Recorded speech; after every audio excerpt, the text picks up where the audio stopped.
After turning 65, life takes on a new meaning. You've spent decades working hard, raising families, and building memories, and now it's time to truly enjoy the peace and freedom you've earned. But sometimes, the biggest challenges don't come from outside forces. They come from within your own family. Not all relatives are what they seem. Some quietly drain your energy, question your choices, or make you feel guilty for wanting to live life on your terms. These aren't always the loud, obvious conflicts we expect. Instead, they often hide behind smiles, unsolicited advice, or subtle expectations that you owe them your time and love. At this stage in life, your peace of mind, your independence, and your emotional well-being are more precious than ever. It's important to recognize the people who genuinely support you from those who bring stress, drama, or manipulation disguised as care. Understanding these dynamics isn't about cutting family ties or holding grudges. It's about protecting yourself and choosing the relationships that truly uplift you. After 65, your life should be filled with joy, rest, and meaningful connections. This is your time to prioritize what truly matters: your happiness and your peace. If you are not subscribed, subscribe and activate the notification bell so you don't miss any videos. If you like the topic of this video, please comment 1. If you don't, please comment 0 to let me know how I can improve and make better videos for you. Now, let's begin. 1. The hypocrite. After the age of 65, you begin to see life through a different lens. The things that once felt urgent, rushing from one responsibility to the next, making everyone else comfortable, trying to live up to someone's expectations, suddenly matter far less. Instead, you value quiet mornings, the peace of your thoughts, and the freedom to spend your time as you please. But as many people discover, the real challenges to this newfound peace don't always come from the outside world. Sometimes, they wear the familiar face of family. For me, it was the relative who always seemed to preach about family values and loyalty. They were the first to speak up at Thanksgiving, reminding everyone of the importance of showing up for one another, being respectful, and doing what's right. On the surface, it sounded admirable, something every family should aspire to. But if you looked closer, their actions rarely matched their words. This is the hypocrite. They talk endlessly about the duties of being a good son, daughter, or sibling, but somehow their record is always a little spotty. They remind you of the phone calls you missed, the birthday cards you forgot to send, or the times you couldn't make it to a family gathering. Yet when you needed someone, really needed someone, they always seem to have a convenient excuse. If you fell ill, their support was limited to a quick text message. If you struggled financially, they disappeared until things improved. But at the next family event, they were right back to lecturing about how family comes first. Over time, you start to notice how their comments make you feel. Guilt creeps in even on your best days. You question whether you're being selfish for wanting a little rest or for saying no when you're simply too tired to help out. You worry that you're not living up to their standards, even though those standards seem to change whenever it suits them. The truth is, the people who genuinely care for you never want you to break yourself just to prove your loyalty. But the hypocrite thrives on making others feel like they're falling short, while quietly excusing their absence and shortcomings. One year, I remember missing a family barbecue because of a doctor's appointment I couldn't reschedule. For weeks afterward, I received subtle reminders, little digs about how everyone noticed I wasn't there, or how disappointed certain relatives felt. I started to feel like I'd let everyone down, even though the reason was beyond my control. Meanwhile, the same person reminding me of my absence had missed half a dozen gatherings over the years, always with a reason that sounded far less urgent.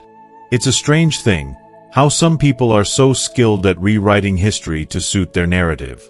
After 65, I realized how much energy I had spent worrying about living up to someone else's ideals, especially those set by the hypocrite.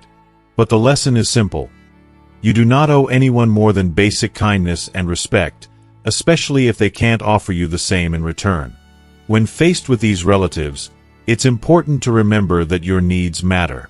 Your rest, your health, and your joy are not up for debate. If someone consistently makes you feel guilty or inadequate despite your best efforts, it's not your failure. It's their inability to give what they demand from others. I learned to draw boundaries, to say no without apology, and to let go of the guilt that never truly belonged to me. It wasn't easy at first.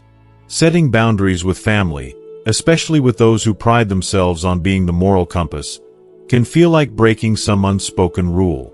But peace comes from honoring your limits, not from bending over backwards for someone who won't do the same for you. So if you find yourself dealing with a hypocrite in your own life, remind yourself that love is not measured by sacrifice alone, and family is not built on guilt.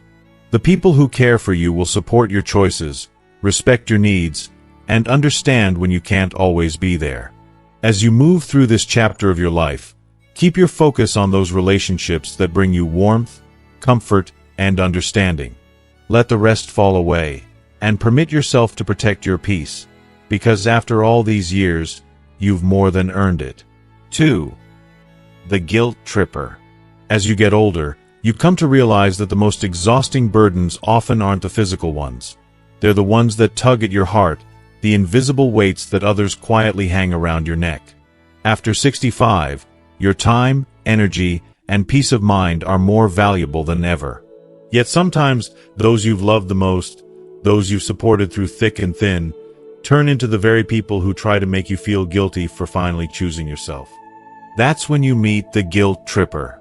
The guilt tripper doesn't demand outright, nor do they argue or shout. Their power lies in their subtlety. They're masters of the heavy sigh, the disappointed glance, or the stories about how much they've sacrificed. They'll remind you, not always with words, but with silence or sadness, just how much you owe them, for their time, their care, or the things they claim to have done for you in the past. They don't say, "You must help me," but instead, "I guess I'll just figure it out alone," or "Don't worry about me, I'm used to doing without." The message is clear: if you don't drop everything to help, you are letting them down. For older adults, this kind of emotional manipulation can run deep.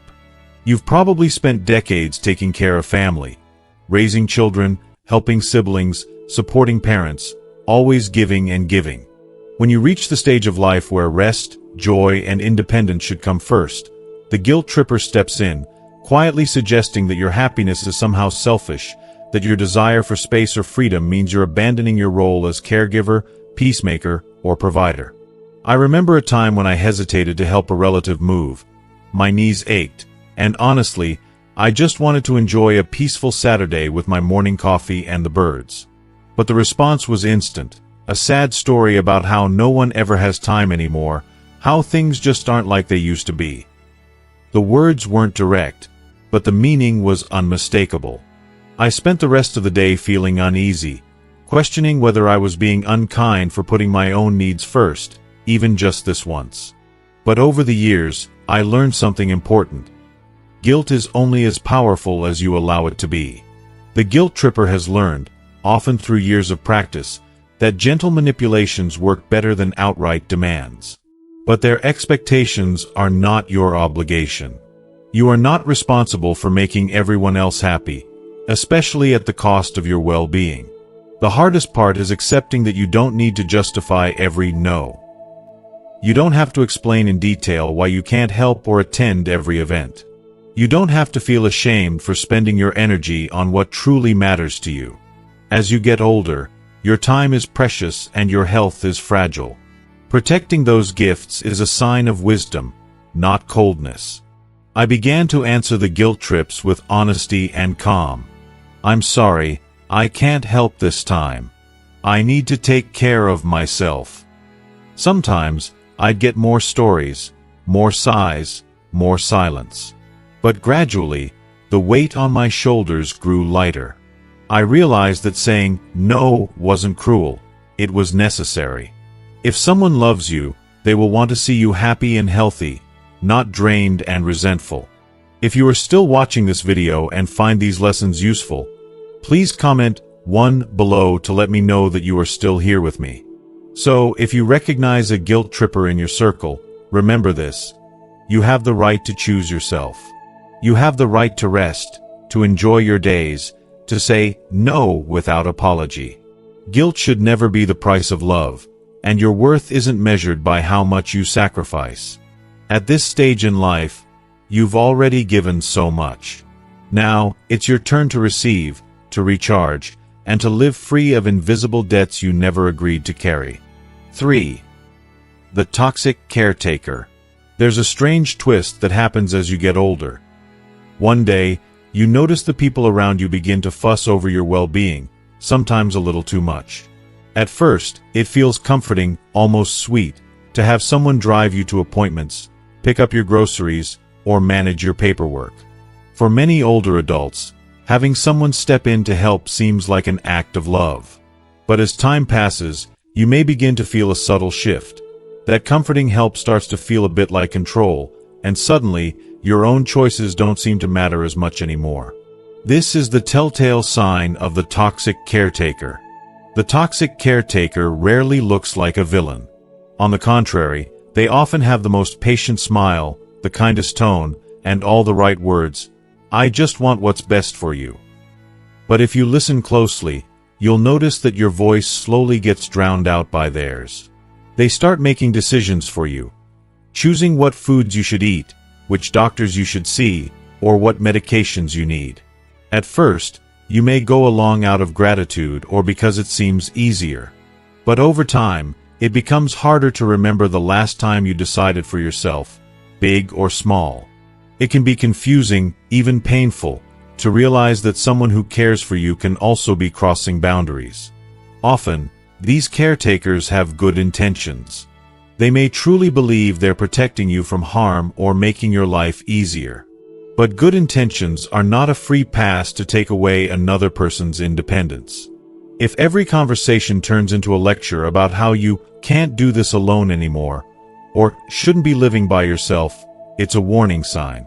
The line between caring and controlling is thin, and once it's crossed, you begin to lose pieces of yourself. I remember a friend whose daughter took over every detail of her life after a minor surgery. At first, it was a relief. Meals delivered to her door, prescriptions picked up, errands handled. But soon, her daughter was making all the choices, deciding when she should go to bed, insisting on certain doctors, even telling her what television shows were good for her. Anytime my friend tried to push back, the response was always hurt, sometimes even tears. I'm just trying to help. Why won't you let me? The guilt was overwhelming, and my friend began to doubt her judgment, even her memory. What's so dangerous about the toxic caretaker is how easily it can make you question your abilities. You start to second-guess yourself, relying on them for even simple decisions. It's easy to slip into a kind of passive living, where you're no longer the author of your days. And as your independence shrinks, so does your confidence. Before long, you might find yourself wondering if you really can do anything on your own. But aging does not mean losing your autonomy. You may need help from time to time, everyone does, regardless of age, but your life is still your own, and your voice still matters. A truly caring person supports your decisions, doesn't override them. They ask how you feel, what you want, and they listen. They stand beside you, not in front of you. If someone in your life is beginning to take over, even with the best intentions, it's okay to speak up and re-establish your boundaries. You are not ungrateful for wanting a say in your own life. You are wise and courageous for insisting on it. After 65, there is dignity in making your own choices, even if you sometimes need a little help along the way. The people who genuinely care for you will respect your wishes and support your independence. So, if you start to notice the loving help you once welcomed has become a set of invisible chains, remember, it's never too late to take back the reins. Your life story is still yours to write. 4. The money leech. Something curious happens as you step into your golden years. Suddenly, everyone seems to think you have a pot of gold tucked away for emergencies. Maybe it's the assumption that after a lifetime of working, raising a family, and pinching pennies, you've finally struck it rich. But most people over 65 know the reality. Retirement means watching every dollar, making careful choices, and protecting the savings you worked so hard to build.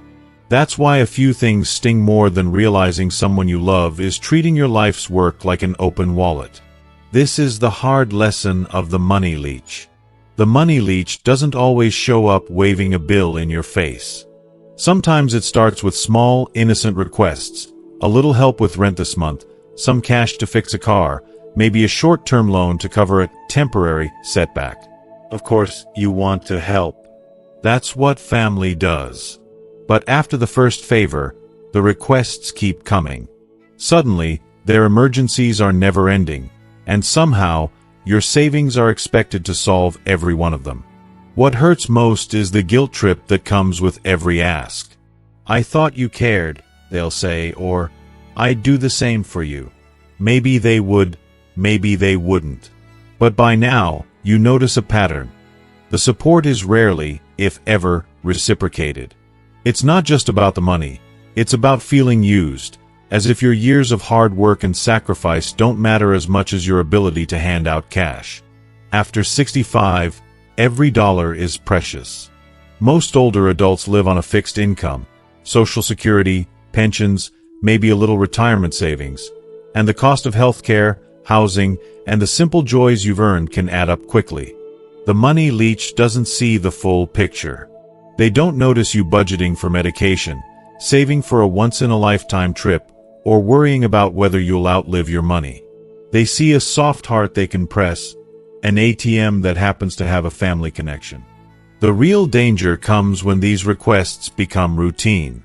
What started as a one-time favor turns into a monthly obligation. Sometimes, it's wrapped in manipulation. "If you loved me, you'd help," or comparisons to what you did for others. The relationship becomes less about love and more about dependency. And when you finally hesitate, when you start to put up boundaries, you're accused of being selfish, unkind, or uncaring. I've known friends who have given and given, believing every promise that this is the last time, only to find themselves in a financial hole, worried about their future. The pain isn't just in the money lost. It's in the realization that the connection was built on expectation, not respect. But here's the truth. You are not a retirement plan for anyone else. You can offer advice, support, or connections, but your savings are meant for your well-being and peace of mind. If someone's only relationship with you is financial, that isn't family, it's exploitation. There is no shame in helping loved ones occasionally, but when help turns into a habit, it's time to draw a line. Protect your future. Say yes when your heart tells you, but never out of obligation or guilt. You've spent a lifetime earning your peace. Now it's time to defend it. The real gift you can give your family is an example. That boundaries are a sign of self-respect, not selfishness, and that true love never comes with a price tag. 5. The always right. There's something uniquely tiring about spending time with someone who is always convinced they know better than everyone else. After 65, when your life has already been a collection of lessons learned, memories gathered, and wisdom earned, nothing can chip away at your confidence faster than the always right relative.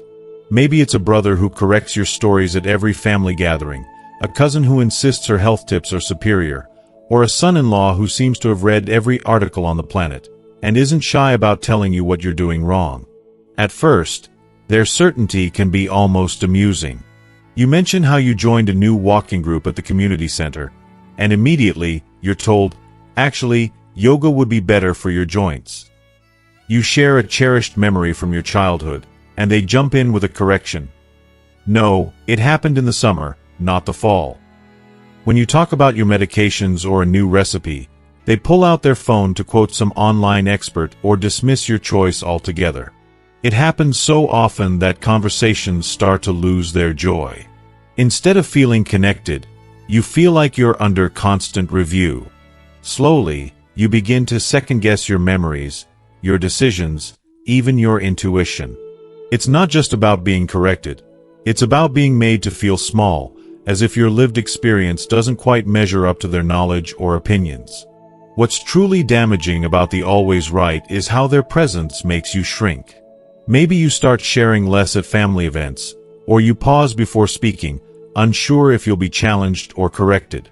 Your confidence erodes bit by bit, and before you know it, you've started to let someone else's opinions weigh heavier than your own experience. But after 65, you've earned the right to trust yourself. Your wisdom isn't just found in books or articles. It's in the way you've lived, the obstacles you've overcome, the choices you've made, and the lessons you've learned. No one else, no matter how loudly they speak or how many facts they cite, knows your journey the way you do. I remember listening to an old friend share how she'd stopped offering stories at Thanksgiving because her nephew, a self-proclaimed expert on everything, would always chime in to correct her. "It just isn't worth it anymore," she said. That, more than anything, is the loss the always right brings. Not just hurt feelings, but the silencing of stories, laughter, and connection. If you have someone like this in your life, it helps to remember you don't have to win any arguments, and you don't need their approval to enjoy your own story. Sometimes the best way to deal with the always right is simply to let them talk, to smile and nod, and to walk away with your peace intact. Your life is not a debate, it's a journey, and you're the only one who truly knows the road you've walked. After so many years, you deserve relationships that affirm your wisdom and your worth. Let the always right have their opinions, but don't let them take away your voice. Speak up when you wish, and savor your stories, because they matter. 6. The drama queen. There's a particular kind of fatigue that settles into your bones after decades of weathering the storms of life. By the time you reach 65 and beyond, you've earned the right to quiet mornings and restful evenings, to afternoons spent tending the garden or sipping coffee on the porch. You start to understand, perhaps for the first time, how precious peace truly is. Yet, even as you try to fill your days with warmth and calm, some people in your circle seem determined to stir up chaos wherever they go. This is the world of the drama queen. If you are still watching this video and find these lessons useful, please comment 2 below to let me know that you are still here with me. The drama queen doesn't need a stage or a spotlight. They create drama simply by being themselves. Sometimes it's a sister who turns every minor inconvenience into a family emergency, or a cousin who can turn the smallest slight into a long-running feud. Maybe it's a lifelong friend who never calls just to chat, but always to recount the latest catastrophe in their life, and somehow you always end up swept into the eye of their storm. Their energy fills every room, loud and urgent, impossible to ignore. I remember my neighbor Evelyn, a woman whose laughter could shake the walls and whose tears seemed bottomless. There was no middle ground with her. Every joy was overwhelming, every disappointment a tragedy. If her package was delayed, it wasn't just an inconvenience. It was an intentional betrayal by the delivery company. If a birthday was missed, it was a declaration of war. Family gatherings became tense, because everyone knew that sooner or later, Evelyn would find something to be upset about. A forgotten side dish, a misplaced greeting card, or a comment she chose to interpret as an insult. As the years passed, I began to notice what these cycles of drama did to me. At first, I thought I was just being a good friend, lending a shoulder, offering advice, trying to calm the waters. But I soon realized that no matter how hard I tried to help, the storm always returned, each one more intense than the last. The drama queen doesn't want solutions. She doesn't want understanding or comfort. What she wants, often without realizing it herself, is attention, sympathy, and an audience. When you're in her orbit, your own needs, feelings, and even health get pushed aside to make room for her emotions. The effect of all this drama on a person's spirit is hard to describe until you've lived it. It creeps up gradually, a kind of heaviness in your chest, a reluctance to answer the phone or open the door. You start to realize you're walking on eggshells, trying to avoid saying or doing anything that might trigger another meltdown. You lose sleep, your blood pressure creeps up, and the joy you once found in family or community events starts to fade. It's as if your nervous system is always bracing for the next explosion. For those of us in our golden years, stress isn't just uncomfortable, it's dangerous.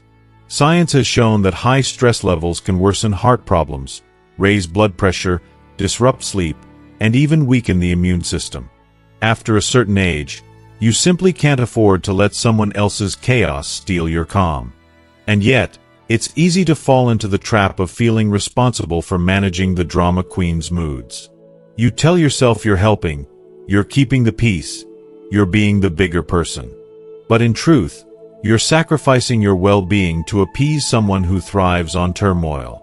I remember one Thanksgiving when Evelyn erupted over the cranberry sauce. Not enough sugar, not enough tartness, not enough something. The kitchen became a battleground. Voices were raised, doors were slammed, and long after the dust settled, the tension lingered in the air like a storm cloud. 4 days afterward, I felt drained, anxious, even resentful. It struck me that I was spending more time recovering from family gatherings than enjoying them. Breaking the cycle isn't easy, especially when you care about the person. Drama queens can be endearing, even lovable, when things are going well. Their passion and intensity can light up a room, and there are moments of laughter and connection that feel real. But the price is too high when their chaos becomes the center of every interaction. The hardest lesson is realizing that it's not your job to manage someone else's emotions. You can care, you can be supportive, but you don't have to be the firefighter for every fire they start. Setting boundaries takes courage. For me, it meant being honest, with myself first, and then with Evelyn. I started declining invitations when I needed rest. I stopped picking up the phone every time I saw her name, especially when I knew I didn't have the energy for another crisis. When she vented, I listened but didn't jump in to solve or soothe. I let her own her feelings, and I focused on keeping my peace. At first, there was pushback, accusations that I didn't care, that I was selfish, that I'd changed. And in a way, I had. I was finally putting my health and happiness first, after years of putting out fires that were never really mine. Slowly, Evelyn found new outlets for her drama, and I found my life filling up with the quiet joys I had missed. Uninterrupted sleep, long walks, peaceful afternoons spent with a book or a beloved friend. In the end, the lesson I learned is simple but profound. You deserve relationships that bring you peace, not anxiety, warmth, not warning signs. Loving someone from a distance is sometimes the most caring thing you can do for them, and for yourself. The world is full of real challenges, and at this stage in life, your energy is a resource too valuable to squander. Protect it fiercely. Let the drama queens have their spotlight, but reserve your heart and home for sunshine, laughter, and the kind of calm that allows you to savor every precious moment you've earned. 7. The silent competitor. There's a subtle kind of rivalry that often weaves its way through families and friendships, and it's not always easy to spot, especially as we get older. While most people think competition fades after a certain age, the truth is, for some, it never really goes away. Instead, it transforms, growing quieter, more polite, but no less persistent. This is the unique challenge of the silent competitor. The silent competitor isn't interested in loud arguments or public battles.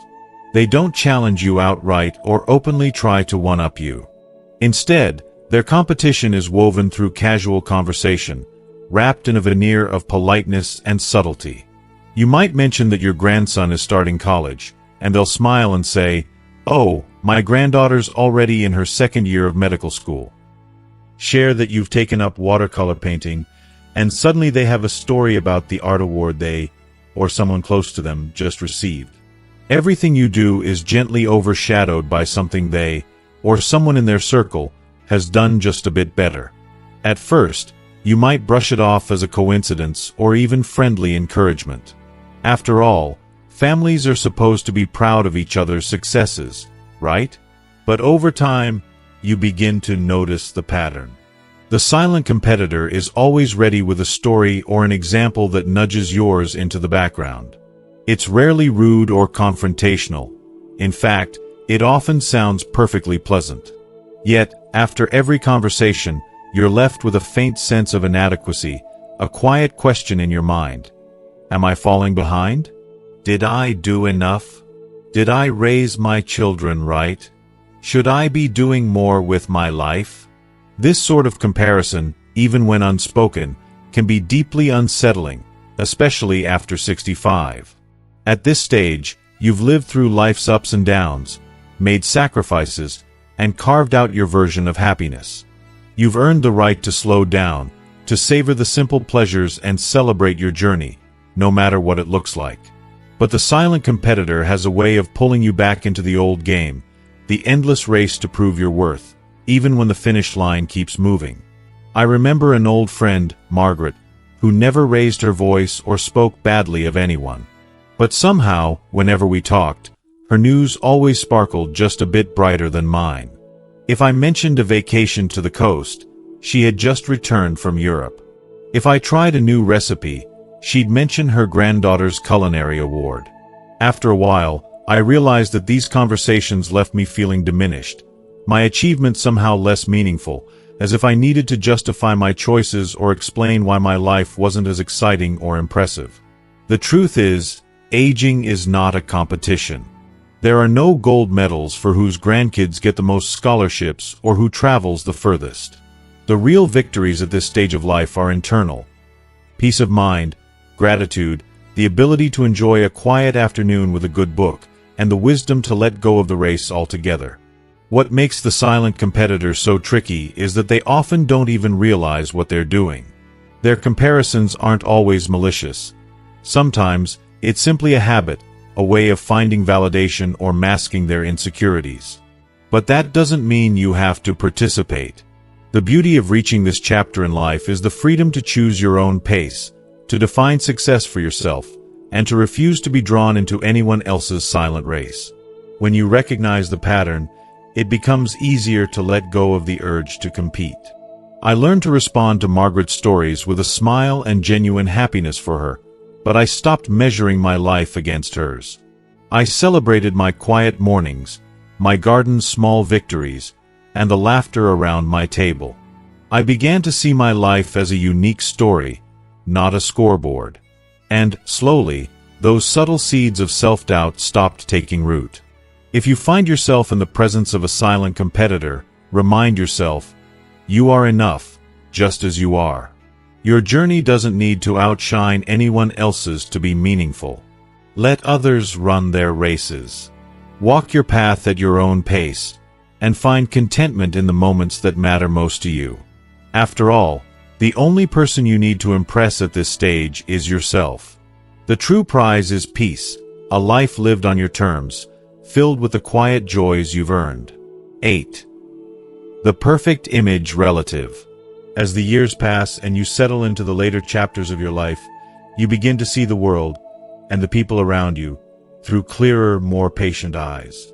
You understand that happiness isn't found in perfection, but in honesty, acceptance, and simple joys.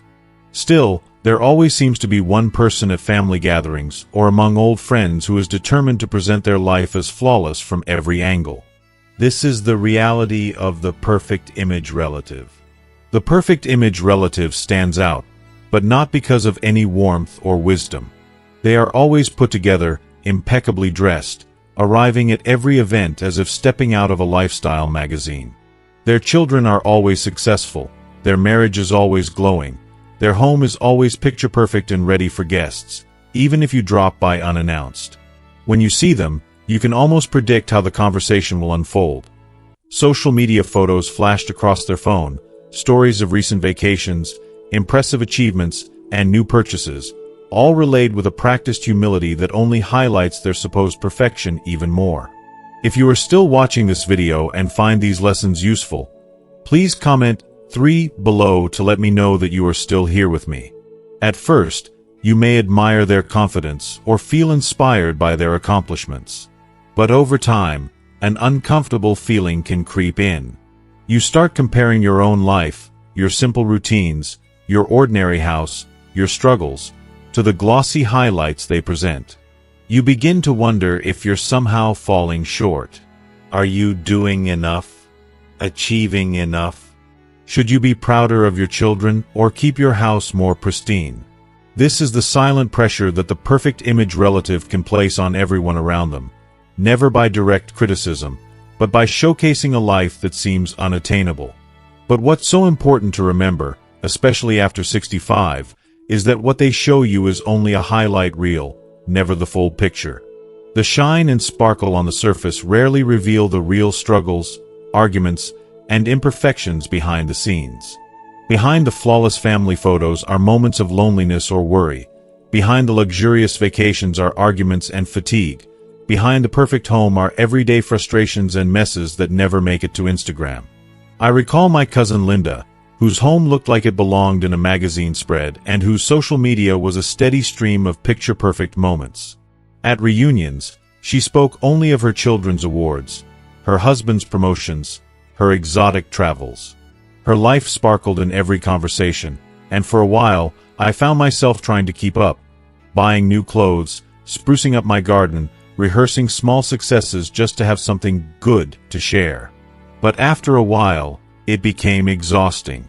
I realized I was measuring myself against a standard that was not only unrealistic but ultimately unimportant. After all, true fulfillment doesn't come from appearances. It comes from peace, knowing you did your best, even when no one noticed. It's found in the comfort of your favorite chair, in laughter with friends, in a quiet morning watching the birds, in the love of a family that knows you inside and out, flaws and all. You realize with time that you don't need to prove anything to anyone, least of all the people determined to display only the best parts of themselves. Letting go of the urge to compete or compare is one of the great freedoms of later life. You stop worrying about whether your house is spotless or your outfit is trendy. You celebrate the fact that you're still here, still growing, still capable of finding beauty in imperfection. You notice that the conversations that fill you up are not about achievements or acquisitions, but about memories, kindness, forgiveness, and genuine connection. The perfect image relative may never change. They might always be chasing the next opportunity to impress. But you can choose not to chase after them. You can choose to step off the stage and savor a quieter, more meaningful life. Your worth isn't measured by likes or compliments, but by the peace you carry in your heart and the love you share with those who truly see you. So next time you find yourself comparing your journey to someone's highlight reel, pause and remind yourself, what truly matters is not how perfect things look from the outside, but how deeply you feel joy, gratitude, and authenticity on the inside. That is the real treasure of growing older, and it's something that can never be captured in a photograph or shown off at a family party. As I sit by my window watching the afternoon sun spill across my living room floor, I'm reminded of how far I've come and all the lessons that only time can teach. After 65, you realize life isn't about proving yourself or competing with anyone. Not even family. It's about the quiet victories. Waking up with gratitude, laughing at your own stories, and finding peace in the routines that others might overlook. Over the years, I've learned that not every relationship deserves a front row seat in my life, no matter how close the blood tie. Some connections, while rooted in family, bring only stress, competition, or guilt, and it's perfectly okay to step back and choose yourself. With each season, I've become better at drawing boundaries, at saying no without regret and yes only to those who truly lift my spirit. I've come to appreciate the beauty of ordinary days, simple meals, phone calls with true friends, the embrace of grandchildren who love me as I am. I finally understand that my happiness is not up for negotiation, and my peace is worth protecting fiercely. So, as you turn the page to this chapter of life, I hope you remember you've earned every ounce of serenity you can find. Surround yourself with those who bring you joy, let go of those who drain your spirit, and don't ever apologize for choosing peace.